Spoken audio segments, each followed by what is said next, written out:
un pays invité d'honneur à son forum économique.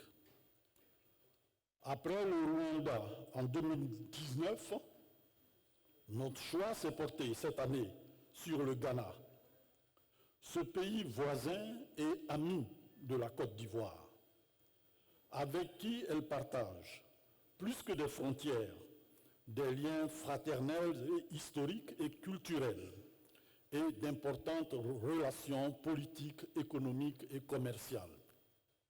L'événement qui nous rassemble aujourd'hui, la CGEC Academy, en est à sa 9e édition. Tout au long de ces années, nous nous sommes employés à rechercher et promouvoir les voies et moyens d'un développement accéléré du secteur privé, en insistant particulièrement sur les solutions à apporter aux préoccupations des chefs d'entreprise.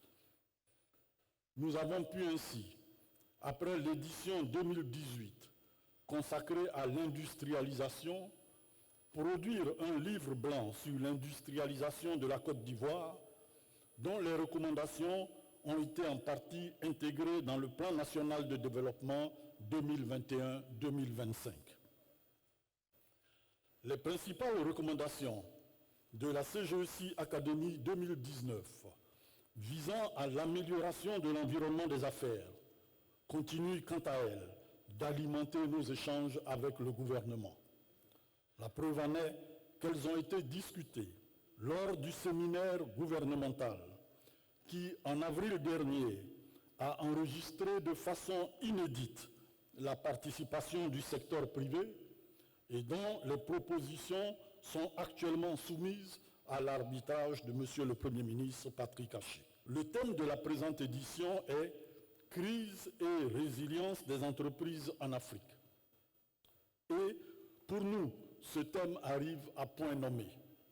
En effet, en dépit des efforts méritoires accomplis en matière de réforme du cadre des affaires, nous nous rendons à l'évidence que leurs effets sont amoindris par les crises que nous traversons, avec des conséquences dramatiques sur les personnes et les entreprises.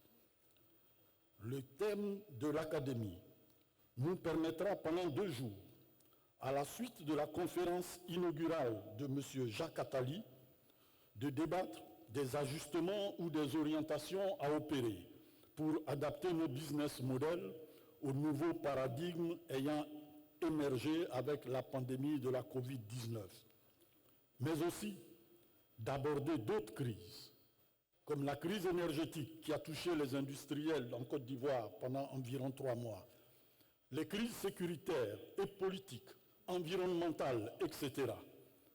Ce forum sera également l'occasion d'échanger sur les meilleures pratiques devant permettre aux entreprises non pas seulement de surnager en eau trouble ou de surfer sur la vague, mais surtout de s'adapter et de repartir de plus fort après les crises. Le thème choisi est une invite à la réflexion sur les crises majeures qui affectent la compétitivité des entreprises en Afrique, en vue de proposer des pistes de solutions pour améliorer la résilience et la capacité d'adaptation des entreprises sur le continent africain et tirer pleinement profit des opportunités sur le continent. La mise en place de la zone de libre-échange continentale africaine le 1er janvier 2021 constitue un puissant levier de croissance et de résilience des entreprises et de partage de gains entre les pays africains. Ce marché unique de 1,2 milliard de consommateurs représente une opportunité pour les entreprises et les consommateurs, et représente une opportunité pour les entreprises et les économies, car il contribuera de façon significative à capturer des capitaux nationaux, des capitaux étrangers et à promouvoir le partage d'informations pour renforcer leur performance et l'effort d'industrialisation de nos pays. Le secteur privé africain devra développer des synergies d'action pour être plus compétitif et plus concurrent dans ce vaste marché. Par ailleurs, afin de tirer pleinement profit des opportunités d'affaires de notre continent et renforcer la résilience des entreprises, les pays devront promouvoir les champions nationaux afin de rendre la croissance plus inclusive. En ce sens, l'initiative Afro Champions, portée par Afreximbank et la Commission de l'Union africaine dans le cadre de la ZLECAf, est à encourager, car elle permet de construire des joint ventures et des co-entreprises capables de compétir sur tout le continent africain. Au-delà des mesures de financement traditionnelles connues, le recours aujourd'hui à la désintermédiation s'impose à travers des sociétés de capital investissement, à travers l'approfondissement du secteur financier et également à travers toutes les avancées technologiques que nous avons aujourd'hui, à travers le mobile banking, la fintech, pour mobiliser et allouer des fonds à moindre coût et cela également peut constituer un facteur de résilience pour les entreprises africaines. Les entreprises africaines devront continuer également de renforcer d'avoir une vision à long terme. Généralement, lorsqu'on crée une entreprise, elle a une durée de vie de 99 ans. Donc, il est important d'avoir une vision à long terme, de renforcer également son architecture capitalistique, d'avoir des ressources humaines de qualité, de promouvoir les TIC, d'être une entreprise citoyenne, d'avoir dans les différents départements un département en charge des risques, du risk management, de faire de la veille concurrentielle, de la veille par rapport aux évolutions au niveau du monde, liées à vos différents secteurs, et tout ceci en fait afin d'anticiper et également de mieux maîtriser les réalités de vos différents marchés. Comme vous le savez, au cours de la décennie récente, l'État a soutenu la croissance économique par des réformes structurelles pour améliorer le climat des affaires.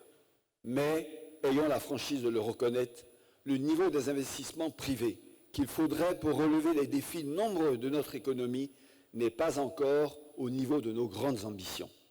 Nous sommes en effet persuadés que le secteur privé, avec notre appui, peut faire davantage, en particulier en termes d'investissement, de création d'emplois, d'offres de stages aux jeunes, etc.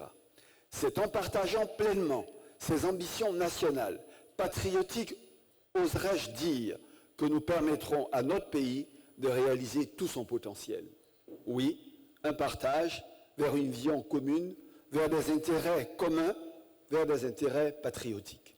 Cependant, comme partout ailleurs, dès la survenue de la crise de la Covid-19, notre pays et l'Afrique tout entière, malgré leur extraordinaire potentiel, ont fait l'objet des interrogations les plus grandes sur leur faculté de résilience et sur les conséquences économiques et sociales de la pandémie. Ainsi, 2/3 des entreprises en Afrique ont été sévèrement impactées par la crise de la Covid, contre en moyenne 55% des acteurs économiques des autres continents, confirmant la fragilité légèrement plus grande du secteur privé africain. En ce qui concerne la Côte d'Ivoire, bien qu'elle ait évidemment souffert en 2020, près de 38% des entreprises ont arrêté de travailler et 2,5% ont fermé définitivement.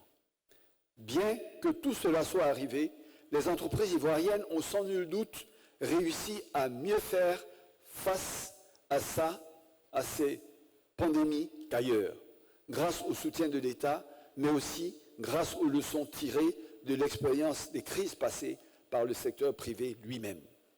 Une fois de plus, l'économie ivoirienne a su globalement faire preuve de résilience. Le taux de croissance est resté positif à 2% en 2020, à comparer à la récession de moins 4,4% au niveau mondial et de moins 2,6% sur le continent africain, confirmant la solidité de nos fondamentaux et entraînant ce rebond puissant à 6,5% attendu pour 2021. Nous savons qu'il nous faut poursuivre les réformes en faveur d'un climat des affaires toujours plus attractif, mais également d'améliorer la connectivité, la logistique et le réseau des transports sur l'ensemble du territoire.